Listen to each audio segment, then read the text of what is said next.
My perfect life shattered the moment my 4-year-old son, half asleep, whispered, "Auntie Sarah goes to play hide the grown-ups with Daddy at the sleepy house." The sun was warm on my face, the kind of gentle, late-afternoon warmth that promises a perfect summer evening. I remember the smell of freshly cut grass and the sweet, cloying scent of the honeysuckle climbing our garden fence. My husband, Mark, was chasing our 4-year-old son, Leo, around the lawn. Their laughter was the soundtrack to my life, the melody that told me everything was exactly as it should be. Mark, with his easy smile and strong arms, scooped Leo up, spinning him until his giggles turned into breathless shrieks of joy. I watched them from the patio, a tall glass of iced lemonade sweating in my hand, and felt a wave of such profound contentment it almost hurt. This was it. This was the life I had meticulously built, the family I had dreamed of. Perfect husband, perfect son, perfect little house with a white picket fence. It was almost cliché, but it was mine. My sister Sarah was there too, lounging in one of the patio chairs, her phone in her hand. She was a constant, welcome presence in our lives. Since her last bad breakup, she'd been spending most weekends with us.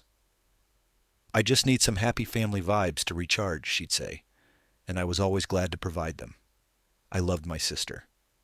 She was my opposite in many ways. Spontaneous where I was a planner, a little wild where I was steady, but she was my only sibling, my best friend. She looked up from her phone and caught my eye, smiling. "Quote 2, she said, her voice soft. "Quote 3, I smiled back. My heart swelling. "Quote 4, I corrected her gently. She was right, though. Mark was an incredible father. He never missed a bedtime story, never complained about middle-of-the-night bad dreams. He was our rock. Lately, though, the rock had shown a few tiny, almost imperceptible cracks. He'd been working late more often, coming home after Leo was already asleep, smelling of stale office coffee and exhaustion. There were emergency client dinners and last-minute project deadlines. I tried not to let it bother me. He was ambitious, working hard for a promotion, working hard for us. But there was a new distance in his eyes sometimes, a flicker of something I couldn't name when he'd look at his phone and quickly slide it back into his pocket. I'd told myself I was being silly, a stay-at-home mom with too much time to overthink things. I pushed the doubts down, smothering them with happy family moments like this one.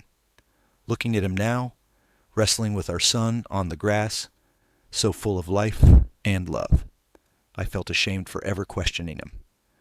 Later that evening, after Sarah had hugged us all goodbye and driven off, and Mark was in the shower, I was tucking Leo into bed. This was my favorite part of the day. The house was quiet. The world outside was dimming, and it was just me and my little boy, wrapped in the soft glow of his dinosaur nightlight. He was fighting sleep, his small body buzzing with the leftover energy from the day. We'd read his favorite book about a friendly dragon twice, and his eyelids were starting to droop. I kissed his forehead, breathing in the sweet, milky scent of him. Quote 5. I whispered, stroking his hair. He snuggled deeper into his pillow. Quote 6, he murmured, his voice thick with sleep. Quote 7, quote 8, quote 9. He was quiet for a moment, and I thought he'd finally drifted off. But then he spoke again, his words so soft I had to lean in to hear them. Quote 10. A cold fist clenched around my heart. I forced a light, airy laugh, my voice sounding brittle and foreign in the quiet room. Quote 11. I gestured vaguely towards the sound of the shower running down the hall. Leo's eyes were closed, but he kept talking, his words innocent and devastatingly clear. Quote 12. My blood ran cold. Quote 13. I tried to keep my voice steady, conversational, as if we were just discussing his day at preschool. He yawned. A big dramatic 4-year-old yawn. Quote 14. My breath hitched. I couldn't breathe. The room, which had felt so safe and cozy moments before, suddenly felt like a cage, the walls closing in on me. A secret game. The phrase echoed in the sudden, roaring silence of my mind. Underscore. Quote underscore 15. Underscore. I whispered, my throat tight. He mumbled something I couldn't quite make out. I leaned closer, my ear almost touching his lips. He repeated it, a sleepy, slurred little sentence that shattered my entire world into a million pieces. Hide the grown-ups, he whispered. Auntie's leaving there to play with Daddy. I stumbled out of his room, my hand pressed against my mouth to stifle a sob. My perfect life, my perfect family. It was all a lie. The late nights, the secretive phone calls, Sarah's pitying looks. It all clicked into place with horrifying clarity. I felt a wave of nausea so powerful, I had to grip the doorframe to stay upright. For a few minutes, I just stood there in the hallway, shaking, listening to the sound of the shower, the sound of my husband washing away the evidence of his betrayal. My mind was a whirlwind of pain and rage. But beneath the storm, a cold, hard clarity began to form. Leo was 4. He didn't lie. He didn't invent complex scenarios. He just reported what he saw, what he heard. But I needed proof. I needed something tangible, something I could hold in my hand that would make this nightmare undeniably real. I went into our bedroom and on autopilot started gathering Mark's dirty clothes from the day to put in the laundry. It was a mundane task, something I'd done 1,000 times, but tonight it felt different. My hands were trembling as I picked up his work shirt, his jeans. And then, at the bottom of the hamper, tangled in his socks, was something else. It was a small scrap of black lace. It wasn't mine. My heart stopped. I knew, with a certainty that chilled me to the bone, exactly what it was. It was a piece of lingerie.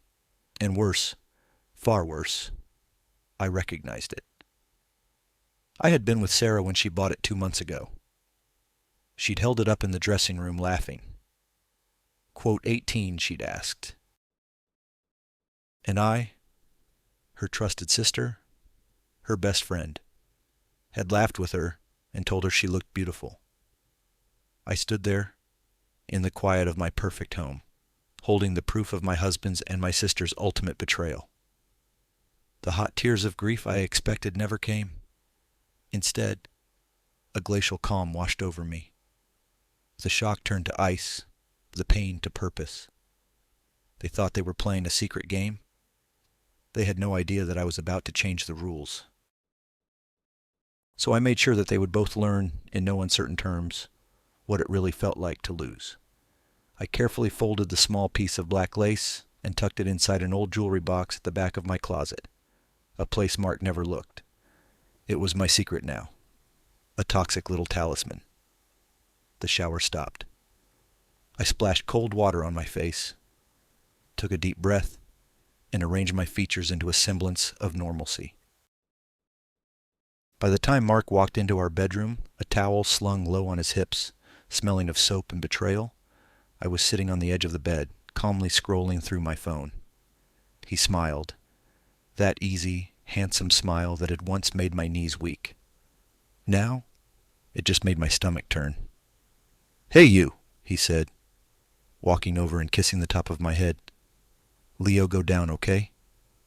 His touch, which once felt like home, now felt like a violation. I had to fight every instinct in my body not to flinch away from him. "Like a light," I said, my voice impressively steady. He was asking about Sarah. He misses his auntie. I watched his face for any flicker of a reaction. There was nothing. Just a placid, pleasant expression. He was a better liar than I ever could have imagined. "Oh yeah, that's sweet. We'll have to have her over for dinner soon." He said it so casually, so easily, as he rummaged through his drawer for a t-shirt. He was proposing we invite his mistress, my sister, into our home for a cozy family meal. The audacity of it was breathtaking. I felt a surge of white-hot anger, so intense it made my vision swim. But I pushed it down, deep down, into that icy pit where my love for him used to be. That would be nice, I said, my smile a perfect, brittle mask. That night, I lay next to him in our bed. The familiar weight of his arm draped over me, feeling like a lead bar. I listened to the sound of his steady breathing as he slept, the picture of innocence. But I wasn't fooled. I stayed awake for hours, my mind working with a strange, cold precision. The grief was still there, a massive gaping wound in my chest, but it was being overshadowed by a new powerful resolve. They had made a fool of me. They had shattered my family and disrespected the deepest bonds of trust. They would not get away with it. The next morning, while Mark was in the shower and Leo was watching cartoons, I used my phone to order a small magnetic GPS tracker with a long-life battery. 1-day delivery. The day passed in a blur of forced smiles and routine chores. I played with Leo. I made lunch. I texted Sarah a picture of a funny drawing Leo had made. Quote, 25, I wrote, adding a little heart emoji. Her reply came back instantly. Quote, 26. Love you. The words seemed to mock me from the screen.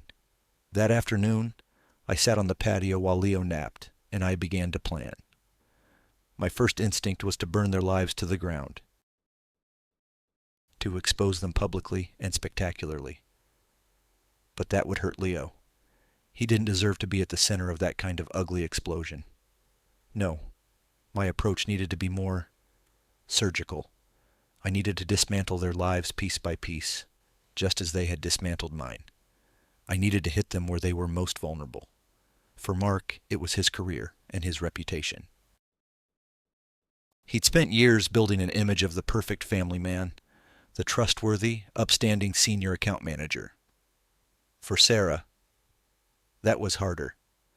Her life was a chaotic mess of bad choices and fleeting passions. But her Achilles heel was her desperate need for approval, her pathological fear of being seen as the screw-up, the bad guy. I would make sure everyone saw her for exactly what she was. The GPS tracker arrived the next day in a discreet Amazon package. Waiting for the right moment to plant it was agonizing. My chance came that evening. Mark had taken Leo to the park down the street to get the last of his energy out, he'd said with a wink. The moment their figures disappeared around the corner, I was out the door and in the garage. My heart hammered against my ribs as I knelt by his car.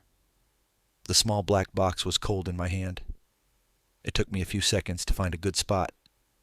A flat piece of metal on the undercarriage, hidden from view but clear enough for a satellite signal. I pressed it firmly into place. The magnet clicked. A sound of finality. I scurried back into the house just as my phone buzzed with a notification. Device activated. It was done. Step 1 was complete. For the next 2 days, I was the model wife. I made Mark's favorite dinner. I suggested we watch that movie he'd been wanting to see. I initiated intimacy in our bed, forcing my body to respond while my mind was a million miles away, watching a little blue dot on a map on my phone. The dot stayed where it should. From our house to his office, from his office to the gym, from the gym back home. I was starting to feel like I was going crazy, like maybe Leo had imagined it, like maybe the lace was a fluke. But then, on Thursday evening, it happened. He came into the kitchen as I was cleaning up after dinner, loosening his tie. Quote 28, he started, his face a mask of weary regret. Quote 29. My heart began to pound, a slow, heavy rhythm. I turned from the sink, wiping my hands on a towel, and looked him in the eye. I gave him a quick, dutiful kiss.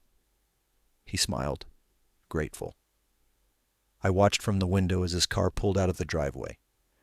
As soon as he was gone, I pulled out my phone. The little blue dot was moving, just as it should be, heading in the direction of his downtown office. For a moment, a sliver of hope, or maybe just desperate denial, pierced through my certainty. Maybe I was wrong. Maybe he really was going to work. But then, the dot passed the exit for his office building. It kept going.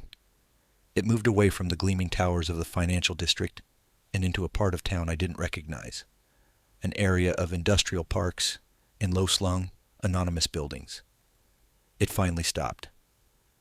I zoomed in on the map. It wasn't an office. It wasn't a client's headquarters. It was a motel, the Starlight Inn, a place with faded paint and a flickering neon sign that I could picture perfectly in my mind. A place that probably rented rooms by the hour. Leo's sleepy house. I stood frozen in my kitchen, the phone shaking in my hand. Then, another notification popped up on my screen, this one from Instagram. It was a new post from my sister Sarah. It was a selfie of her, looking radiant, with the caption, "Sometimes you just need a spontaneous night out to recharge the soul. Hashtag girls night, hashtag treat yourself." Her location tag was a trendy wine bar across town. A complete lie. But it was what I saw in the background of her photo, reflected in the window behind her, that made the air leave my lungs. It was faint, but unmistakable. It was the sickly, flickering green and pink of a cheap neon sign. The same sign I had just imagined for the Starlight Inn. And parked right behind her reflection was a silver sedan that looked exactly like my husband's. The screen of my phone felt like a portal into a parallel universe, one where everything was twisted and ugly. I saved a screenshot of Sarah's post, the smiling selfie with the damning reflection. My hands were shaking, but my mind was eerily calm, a ship's captain navigating through a hurricane. The storm of emotion was raging all around me, the grief, the fury, the soul-crushing humiliation. But at the very center, there was a point of absolute stillness. This was the point from which I would operate. I took a few deep, steadying breaths. A GPS dot and a blurry reflection were a start. But they weren't enough. They could be explained away. A coincidence. A trick of the light. A misunderstanding. I knew better, but the world wouldn't. I needed something irrefutable. I needed a photograph. I needed to see it with my own eyes. Leo was sound asleep in his room, one arm thrown over his stuffed triceratops, his little chest rising and falling in a rhythm of perfect innocence. I stood in his doorway for a long moment, the soft light of his dinosaur lamp casting long shadows on the wall. He was the reason for all of this. He was the reason I had to be smart, the reason I couldn't just shatter everything in a fit of rage. I was fighting for him, for the stable, loving home he deserved, even if I had to burn down the one we had to build it. I kissed his forehead gently, whispering, quote, 35. He didn't stir. I went to my closet and pulled on a dark, hooded sweatshirt and a pair of black leggings. I slipped on a pair of running shoes and grabbed a baseball cap, pulling it down low over my face. I looked at myself in the mirror. I was a stranger, a shadow. The cheerful, trusting wife was gone, and in her place was someone I didn't recognize, someone with hard eyes and a grimly set jaw. I couldn't take my car. Mark would recognize it instantly. I opened the Uber app on my phone and requested a ride, my destination set for a gas station 2 blocks away from the Starlight Inn. I waited on the porch, hidden in the shadows, my heart thudding a frantic rhythm against my ribs. The 5-minute wait felt like an hour. The driver was a chatty college kid who wanted to talk about his finals. I gave him one-word answers, my eyes glued to the window, watching my perfect suburban neighborhood dissolve into the gritty, industrial landscape of the other side of town. "Have a good night," he said cheerfully as I got out. I just nodded, pulling my hood up as I stepped out into the humid night air. The gas station lights were buzzing, casting a sickly yellow glow. From here I could see it. The Starlight Inn. The neon sign was even sadder in person, half the letters in starlight flickering and dead. It was a place for secrets and cheap escapes. It was the tombstone of my marriage. I walked the 2 blocks, sticking to the shadows, my footsteps unnaturally loud in the quiet streets. My phone was clutched in my hand, a cold, hard rectangle. As I got closer, I saw it. Parked right in front of one of the ground floor rooms, tucked away in the corner of the lot, was Mark's silver sedan. My breath caught in my throat. It was real. It was all real. I felt a wave of dizziness, and for a second, I thought I might be sick. Right there on the cracked pavement, I leaned against a chain-link fence, forcing myself to breathe. In and out. In and out. You can do this, Clara. You have to. I remembered the reflection in Sarah's photo. The neon sign had been behind her, which meant their room had to be one of the ones facing the front. There were only 4, and Mark's car was parked directly in front of room number 9. My approach was slow and deliberate. I circled around the back of the building where it was darker, my sneakers silent on the asphalt. The air smelled of damp concrete and exhaust fumes. I found a large overflowing dumpster to hide behind, which gave me a clear, diagonal view of the window of room 9. The curtains weren't fully drawn. There was a gap, a sliver of light maybe 2 inches wide. It was enough. I raised my phone, my hands trembling so badly I had to grip it with both of them to keep it steady. I zoomed in, my thumb hovering over the button. And then I saw them.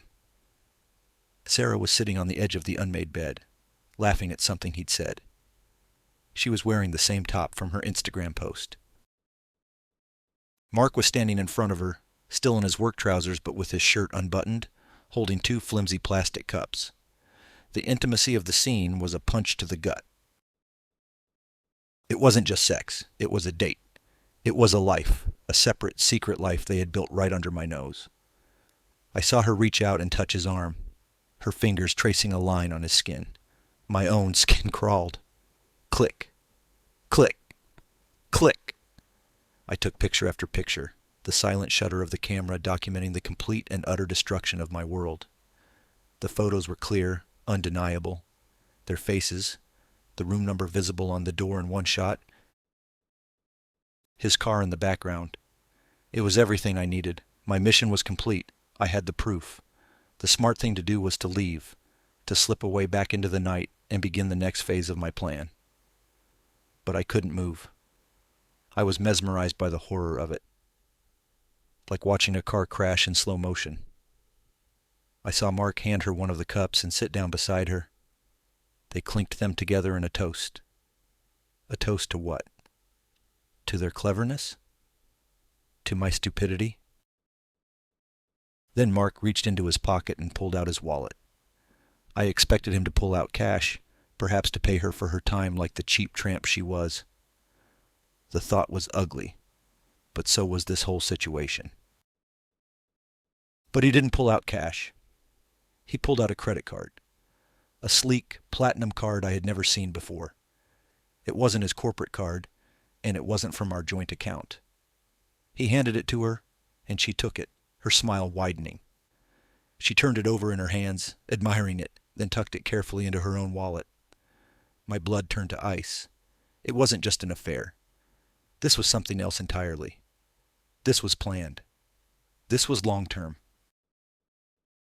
And as the light from the flickering neon sign caught the front of the card in her hand, I could just make out the name of the bank.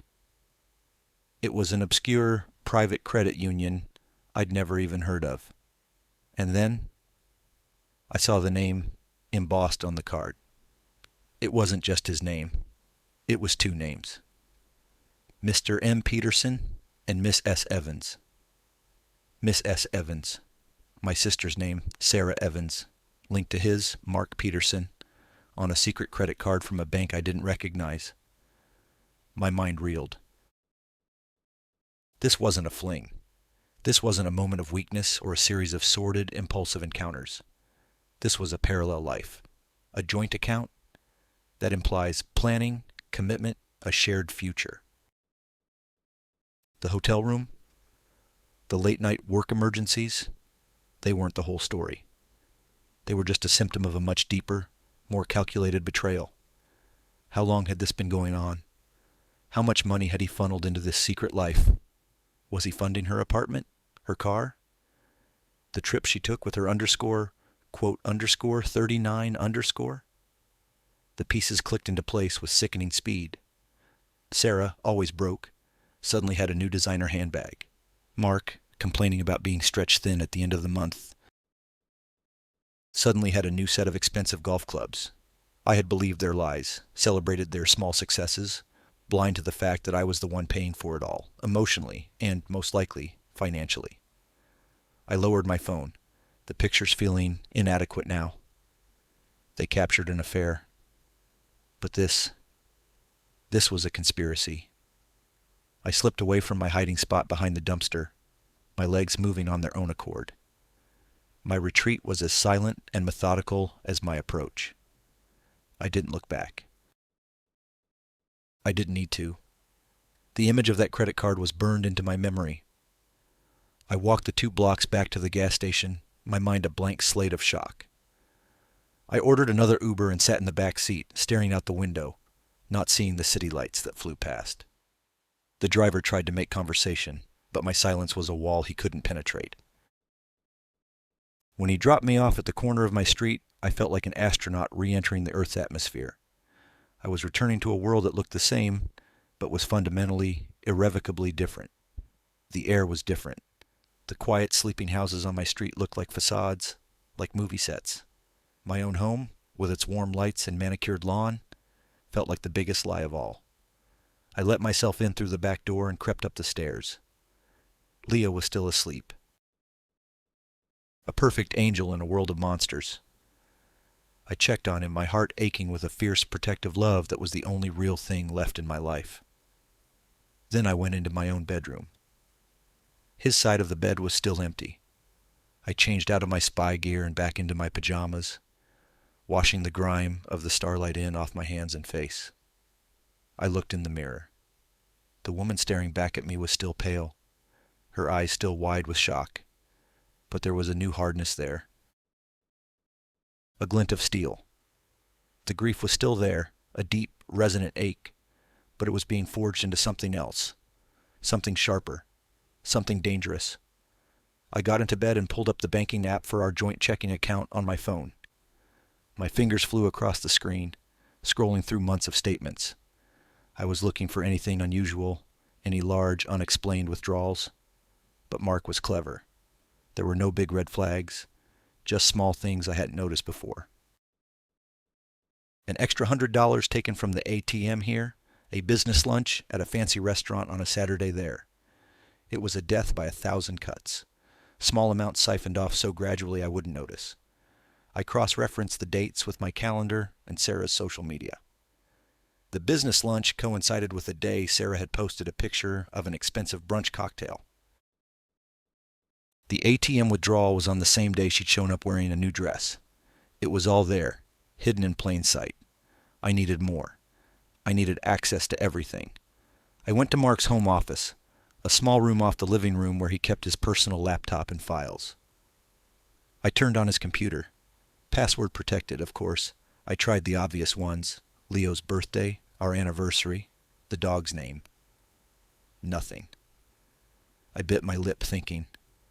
Mark was a man of habit, of ego. What was the most important thing in the world to him? His promotion. I typed in the name of his biggest client, the one he was always talking about, followed by the year. Henderson, 2023. The screen unlocked. I almost laughed. It was pathetic. I felt a surge of contempt so strong it almost choked me. He was so predictable. I spent the next 2 hours digging.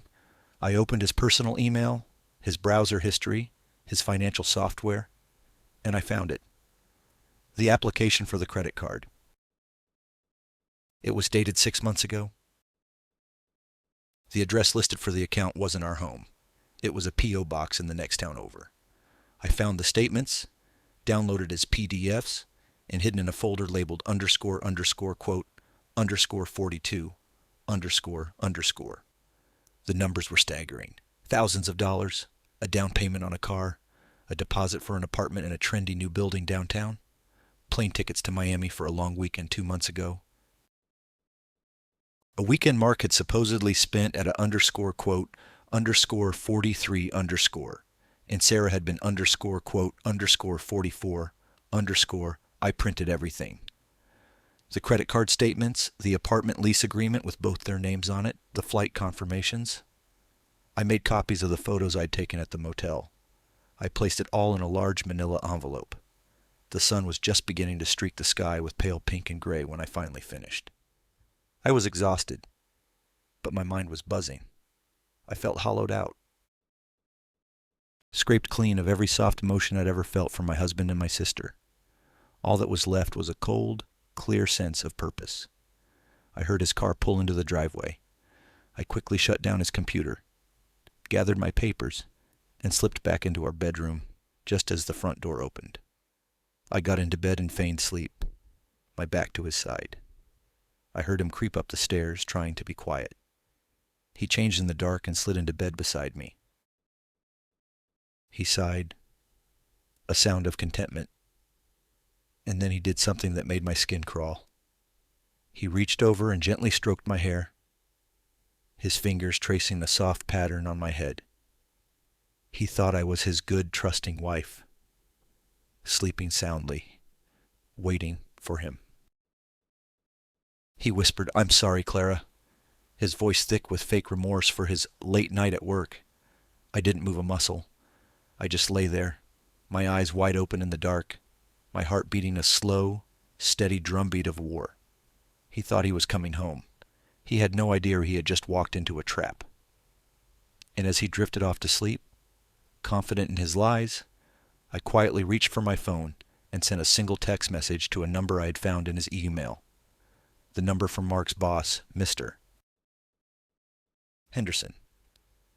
"Mr. Henderson," I typed, "I have some urgent information regarding the integrity of your senior account manager, Mark Peterson. Can you meet me for coffee at 9 a.m.? He replied almost instantly, "Of course. Who is this?" I smiled in the darkness. His wife. The next morning was a master class in deception. I woke up before Mark, made coffee, and packed Leo's lunch for preschool with a steady hand. When Mark came downstairs, rubbing the sleep from his eyes, I greeted him with a kiss on the cheek. "Morning, sleepyhead," I said, my voice light and cheerful. "Rough night at the office?" He groaned, playing his part to perfection. "The worst. Reynolds is a genius, but he panics under pressure. We were there until almost 4. I'm running on fumes." He poured himself a mug of coffee, his back to me. "You're a saint for letting me sleep in." "Anything for my hard-working husband," I said, the words tasting like ash in my mouth. I watched him, this stranger in my kitchen, and felt a profound and unsettling calm. The loving wife was a role I was playing, and I was giving an Oscar-worthy performance. After Mark left for work, giving me a long, guilt-ridden hug at the door and promising to be home on time, I dropped Leo at preschool. I hugged my son extra tight, breathing in his little boy smell. "Mommy loves you more than anything in the whole wide world," I told him. And it was the only true thing I'd said all morning. He was my anchor, my reason. Then I drove to a small, quiet cafe downtown, the manila envelope resting on the passenger seat like a bomb. I arrived 10 minutes early and chose a discreet table in the corner. Mr. Henderson was a man in his late 50s, with a kind face and sharp, intelligent eyes that didn't miss a thing. He was exactly on time. "Mrs. Peterson," he said, extending a hand.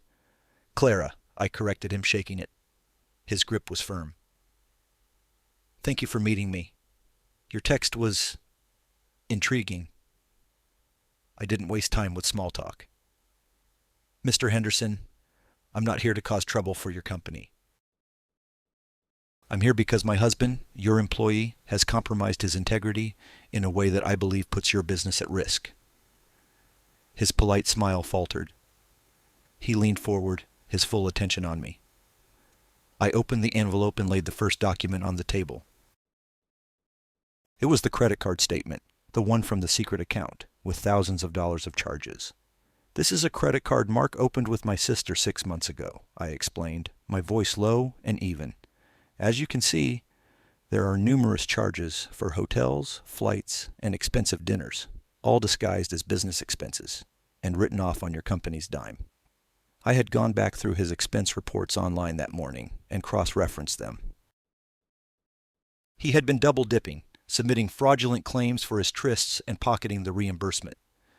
Mr. Henderson's face hardened as he scanned the paper. "And I assume this trip to Miami," he said, pointing to a line item, "was not the corporate retreat I sent him on." "That's correct," I said.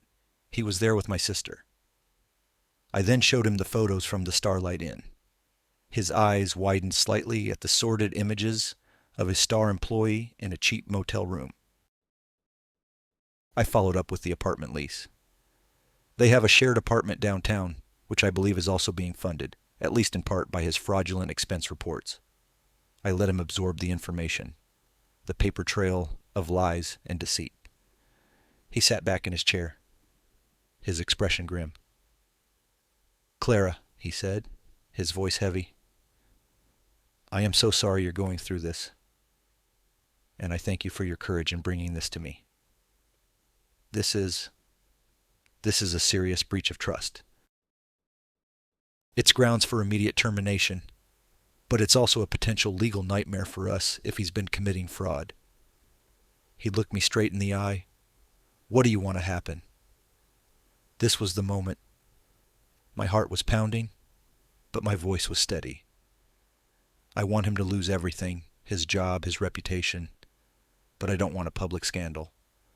For my son's sake, this needs to be handled quietly, but decisively." Mr. Henderson nodded slowly, a plan already forming behind his eyes. "I understand. We have a zero-tolerance policy for this kind of behavior. We'll launch an immediate internal audit of his accounts. We'll be discreet. Mark won't know a thing until we have an airtight case. And when we do—" He let the sentence hang in the air. "Thank you," I said, gathering the papers. "That's all I ask." He put a hand on mine, stopping me. "Clara," he said, his voice softer, "take these." He slid a business card across the table. "This is our corporate attorney. He also happens to be one of the best divorce lawyers in the state. Tell him I sent you. Your first consultation will be on the company's tab. It's the least we can do." I took the card, my throat tight with a strange mix of gratitude and sorrow. This was it. The point of no return. The next phase of my plan involved Sarah. I went home and called her. She answered on the second ring, her voice bubbly and fake. "Clara! Hey!" "What's up?" "Hey, I was just thinking about you," I said, injecting a warmth I didn't feel into my voice. "I'm having a really tough day, and I was wondering if you could come over tonight. Just to hang out, watch a movie. I could use my sister." There was a brief pause.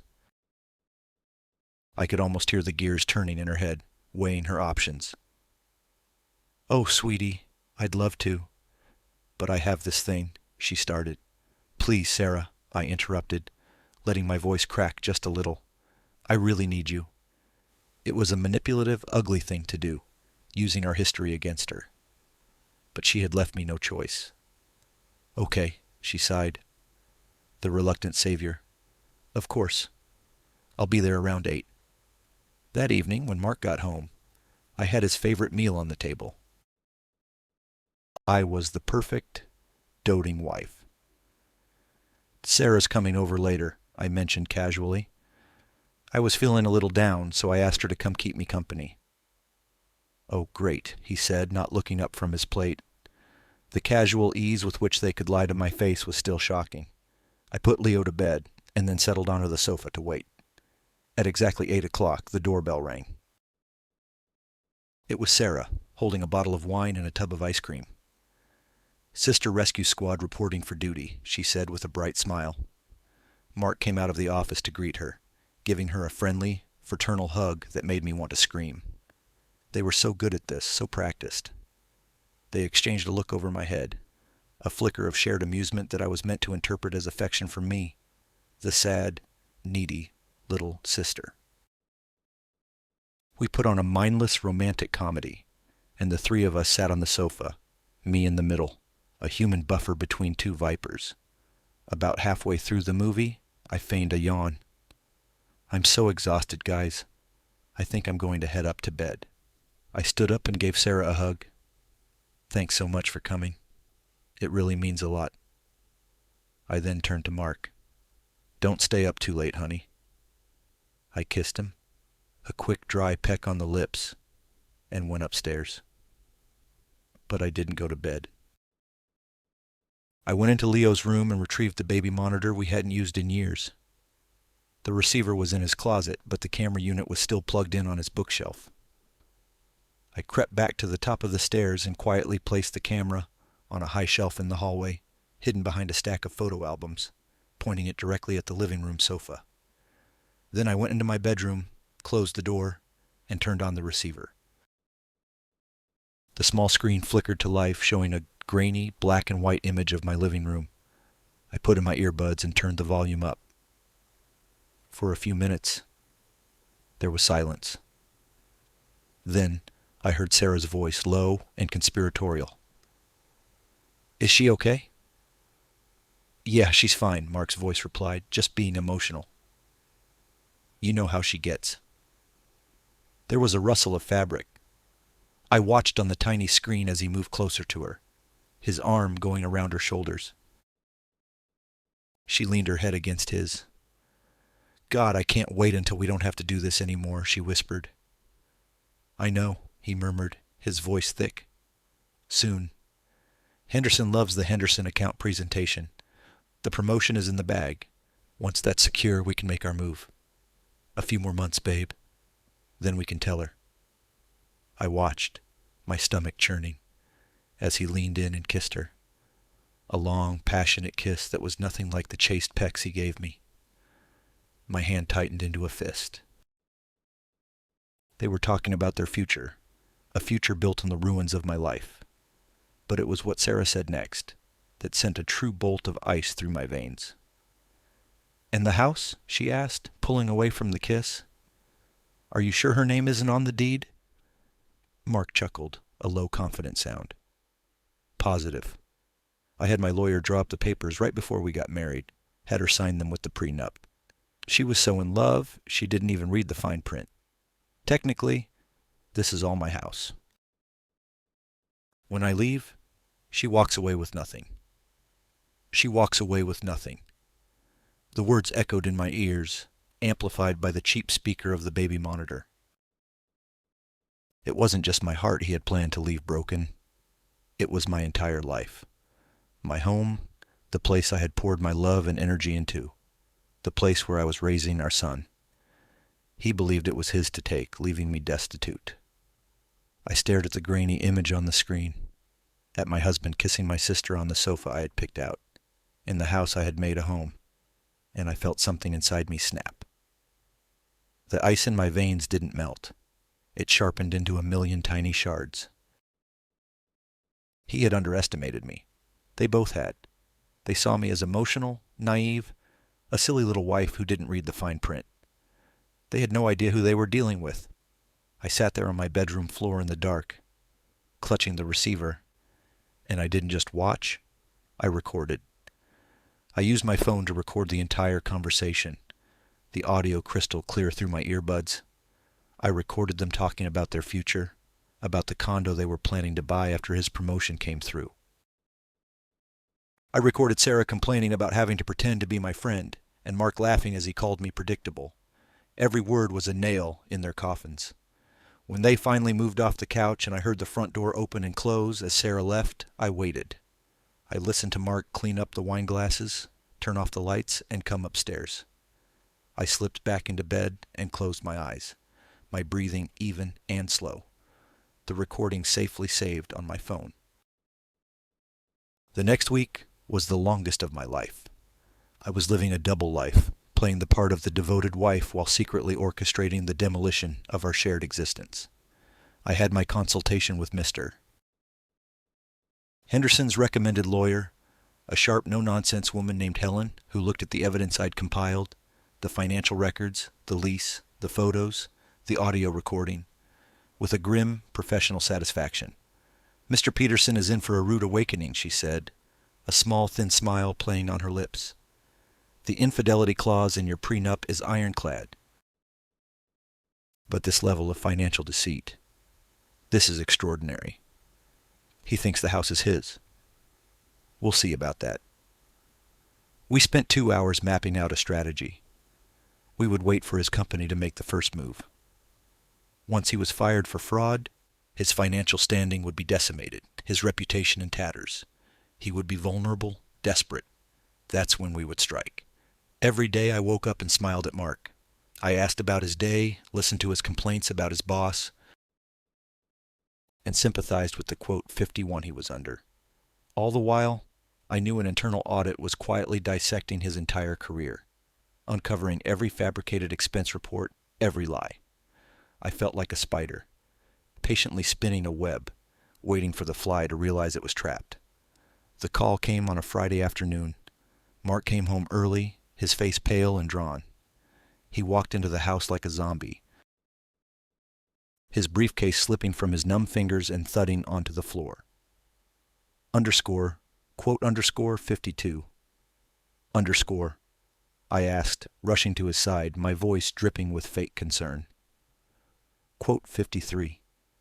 He sank onto the sofa, the same sofa where he had kissed my sister, and buried his face in his hands. Quote 54, he mumbled, his voice muffled. Quote 55. I knelt in front of him, placing a gentle hand on his knee. Quote 56. I looked into his eyes, searching for any sign of remorse, any glimmer of the man I had married. I found nothing, only fear. Fear of being caught, fear of losing his comfortable life. Quote 57, he lied, his eyes shifting away from mine. Quote 58. Oh, it was a nightmare, all right, and it was only just beginning.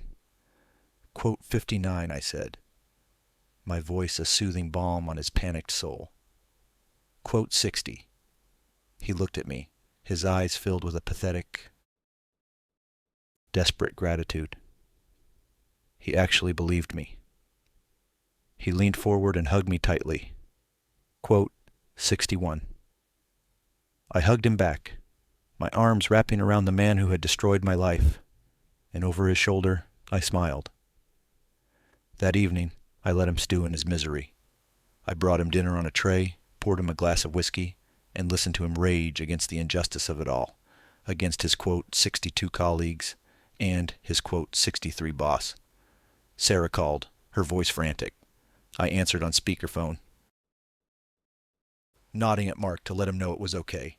Quote, 64, she cried. Quote, 65. Quote, 66, he grumbled, taking a long swallow of whiskey. Quote, 67. Quote, 68, she cooed. Quote, 69. Quote, 70, I said, my voice warm. Quote, 71. The hypocrisy was so thick I could barely breathe. After the call, I told Mark I was going to take a long, hot bath to de-stress. Quote, 72, he said, lost in his own self-pity. Quote, 73, I ran the bath, but instead of getting in, I went to my closet. I pulled out a suitcase I had packed earlier in the week, filled with clothes for me and Leo. I grabbed the manila envelope, now thicker with the addition of a few new documents. Then I went into Leo's room. He was fast asleep. I gently woke him, my finger to my lips. Hey, sweet boy, Wastas, I whispered. We're going to go on a little adventure, just you and me. He rubbed his eyes, sleepy and confused, but he trusted me. I helped him get dressed and slipped his favorite dinosaur toy into his little backpack. I carried him down the stairs, my heart pounding with adrenaline. Mark was still in the living room, staring into the fireplace.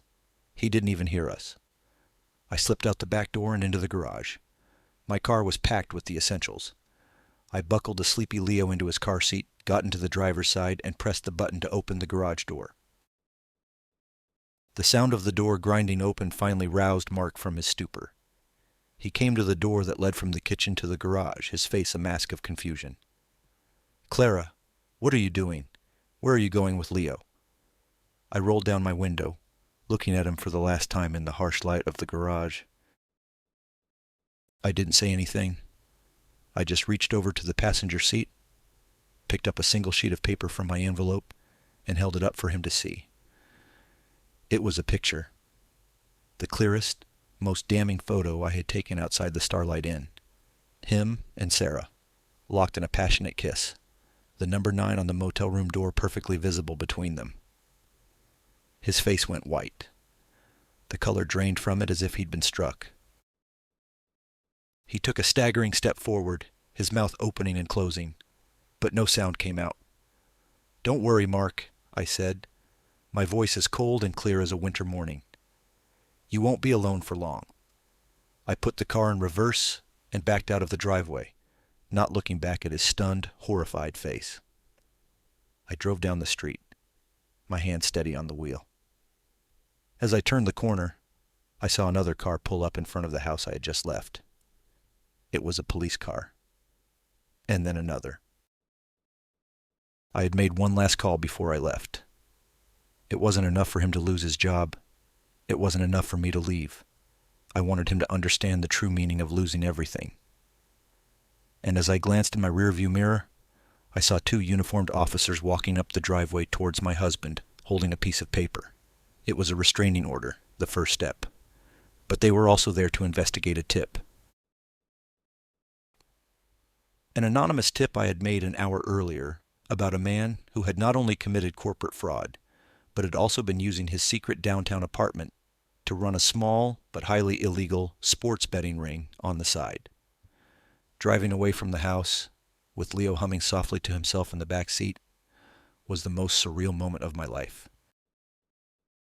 In the rearview mirror, the flashing red and blue lights painted chaotic streaks against the perfect facade of our suburban home, a home that was no longer mine. It was a scene from a movie, and I was both the director and the lead actress. A strange sense of calm washed over me, the kind of quiet that follows a massive explosion. The dust was still settling, but I had survived the blast. I had walked out of the fire, holding the only thing that mattered. We drove to a hotel I had pre-booked under my maiden name, a clean, anonymous place on the other side of the city. As I tucked a confused but sleepy Leo into the crisp hotel sheets, he looked up at me with his big, trusting eyes. "Are we on vacation, Mommy?" he asked. I smoothed his hair back from his forehead, my heart aching with a love so fierce, it almost hurt. "Something like that, sweetie," I whispered. "A new adventure for just us." He accepted it with the simple faith of a child and was asleep in minutes. For the first time in what felt like an eternity, I was alone with my thoughts, and they weren't raging. They were quiet, orderly, and focused. I had set the dominoes in motion. Now, I just had to watch them fall. My phone started buzzing almost immediately. Mark. Call after call, followed by a barrage of frantic, desperate texts. "Clara. What is going on? The police are here. Please come back. We can talk about this. You don't understand." I watched the messages pop up on my screen, each one a testament to his panic and disbelief. He didn't understand. He still thought this was about the affair. He had no idea how deep this went, how much I knew. I turned my phone to silent and set it face down on the nightstand. His panic was his problem now. The next call was from a number I didn't recognize. I hesitated, then answered. "Hello? Clara? It's Sarah. Oh my God, what did you do?" Her voice was shrill, hysterical. "Mark just called me. He said you left and the cops are at your house. What is happening?" "I think you know what's happening, Sarah," I said, my voice devoid of any emotion. "The game is over." There was a choked sound on the other end of the line. "Game? What are you talking about? I don't know anything. He said you showed him a picture." "I have more than just a picture. Sarah, I have everything. The apartment lease, the bank statements, the plane tickets. I have a recording of you and my husband sitting on my sofa, laughing about how you were going to kick me out of my own home with nothing. The silence on the other end was deafening. I had her. She was caught, and she knew it. When she finally spoke, her voice was a quavering whisper. Clara, I can explain. It wasn't like that. He manipulated me. It was pathetic. Even now, backed into a corner, she couldn't take responsibility. Quote 90, I said, my voice hard as stone. Quote 91, I let that sink in. I could almost hear the frantic calculations whirring in her head. Her survival instinct, the one that had always guided her selfish choices, was kicking in.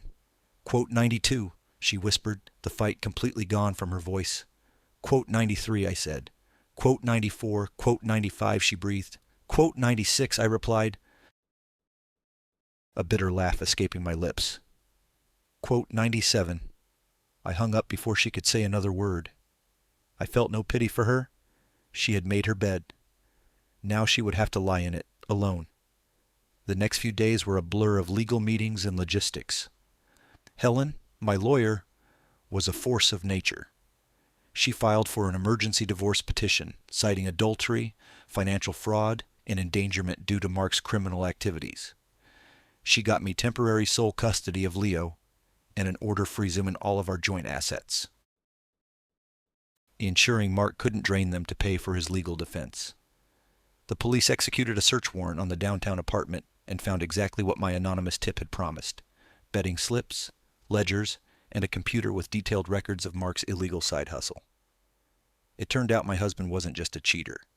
He was a small-time bookie who had gotten in over his head, using his clients from work as a base for his gambling ring. His betrayal was more extensive and pathetic than I could have ever imagined.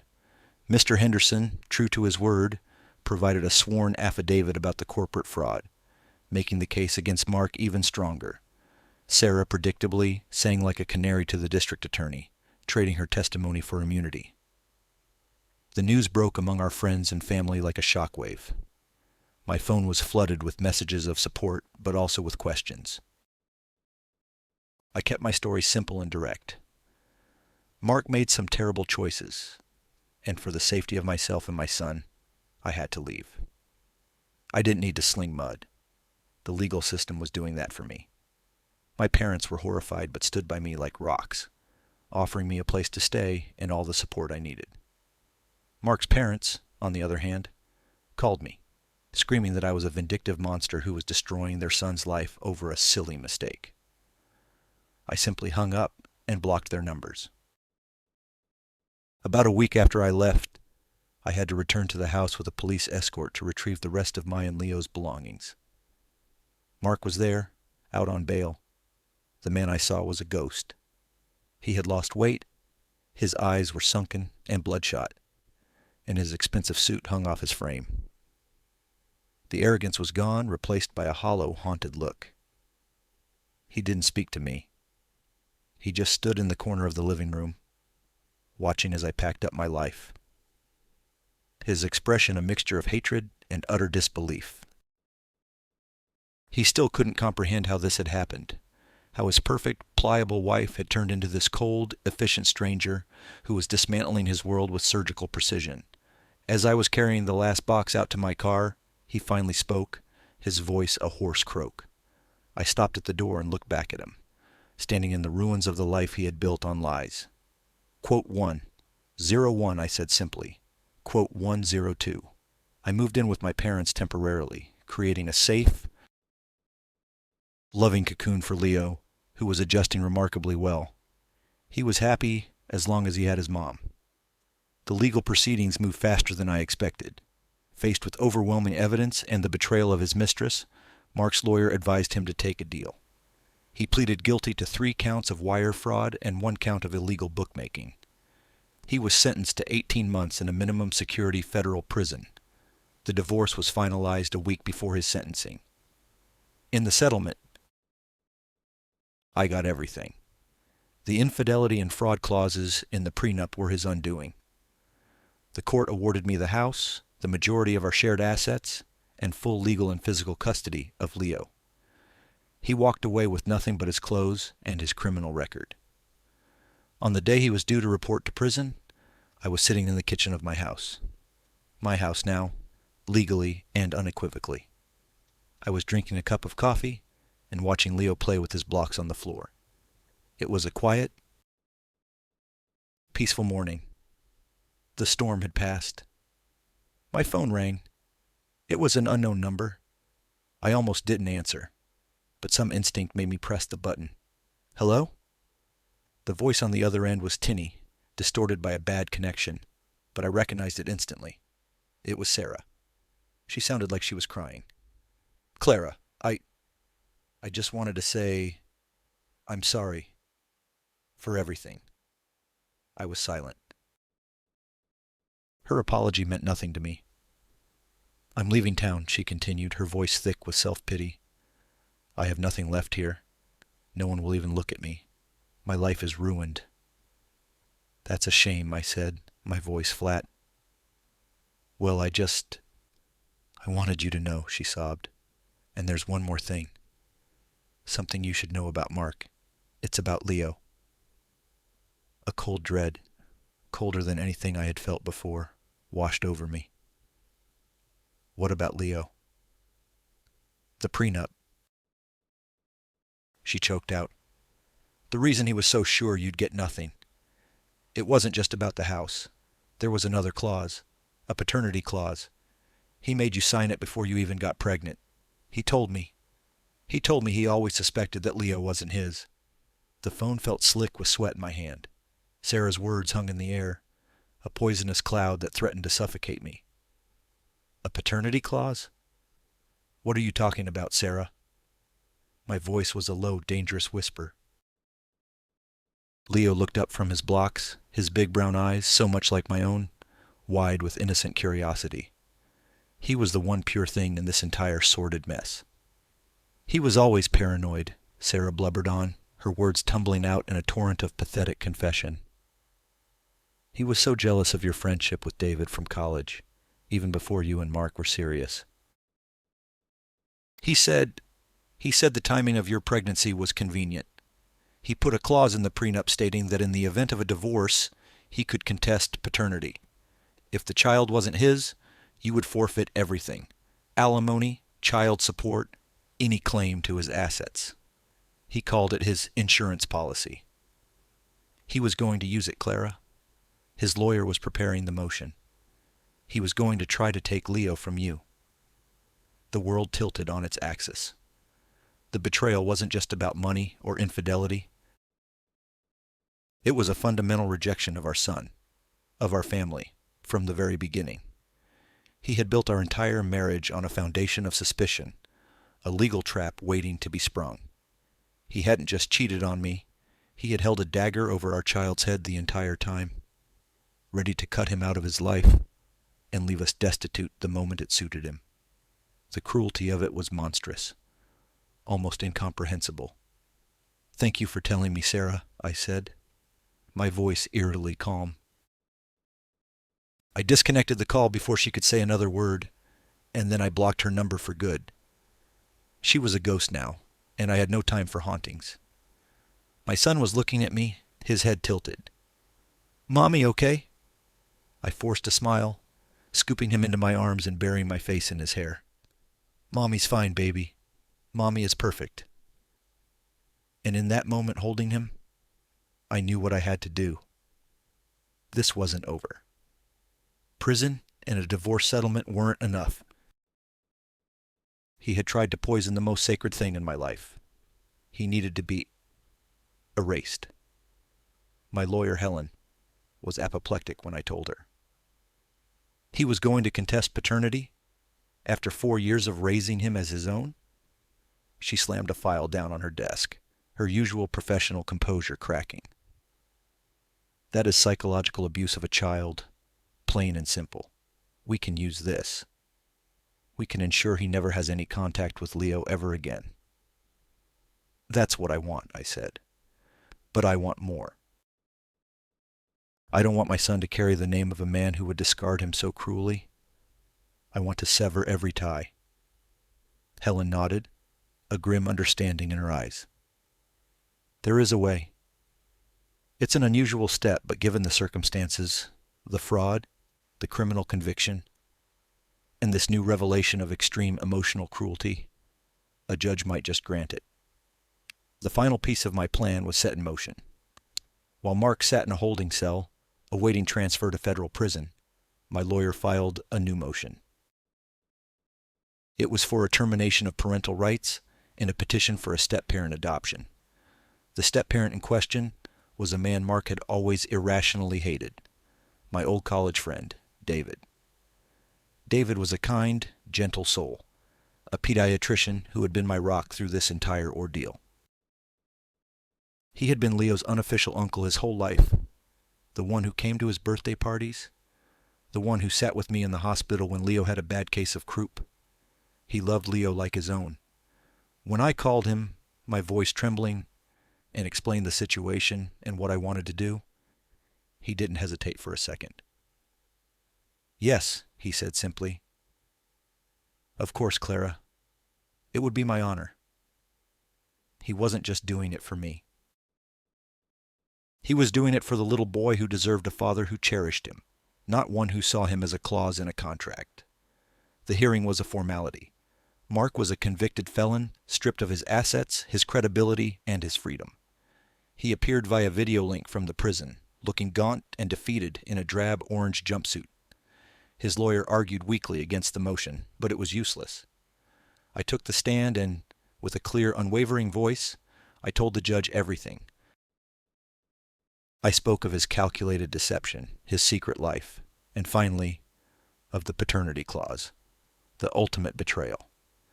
I presented the prenuptial agreement as evidence.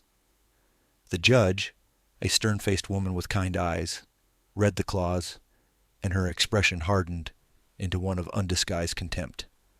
When she looked at the video screen, she addressed Mark directly. "Mr. Peterson, this court finds that you have acted in a manner that is not only criminal, but demonstrates a profound and disturbing lack of moral character. You have engaged in behavior that constitutes abandonment and emotional endangerment of this child. Your parental rights are hereby terminated, effective immediately." On the screen, Mark's face crumpled. It was the first time I had seen a flicker of genuine pain in his eyes. He had lost his money, his job, his wife, his sister, his freedom.